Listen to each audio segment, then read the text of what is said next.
That's a great report there from Leanne McAdoo. Now, coming up later in our show, we'll have special reports from John Bounds and others.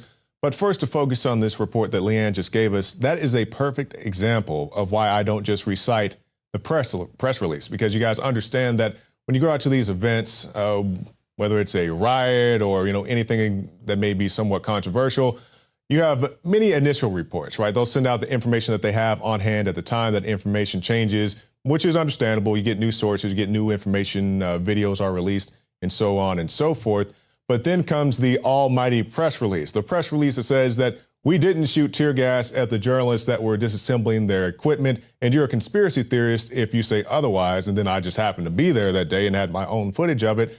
And yes, they did help them disassemble their equipment, but that's after they shot tear gas and rubber bullets at them. That's a very important detail that was omitted from the press release. And it's getting to the point now where I'm glad people caught this with this DOJ transcript and how they were editing it, not just omitting certain information, but actually changing it to the point where they will change the words Allah to God and other things, like removing out his references to the Islamic State. That is very pertinent information that completely or could completely change the motivation of a suspect in a crime. For example, let's say that somebody in a liquor store got shot by somebody who walked in there, with a shotgun or whatever.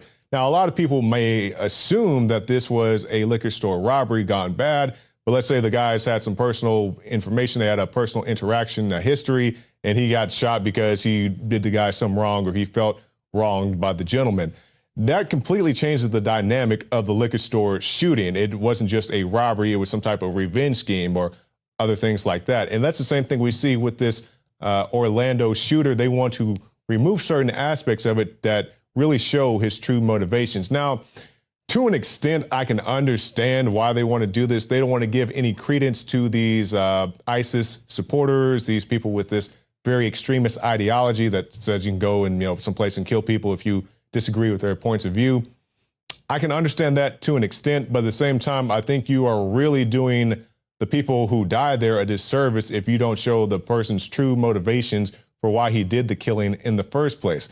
You can see all the reports out there. They say the guy is more than likely a closet homosexual, had his own views and things like that. He was going out to the club, not just to scout it out, but to participate in the activities.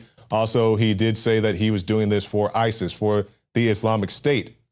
These are very pertinent points of view. And when you redact this, and not only redact it, but just completely change the motivation, it's a huge disservice and doesn't really get anything done.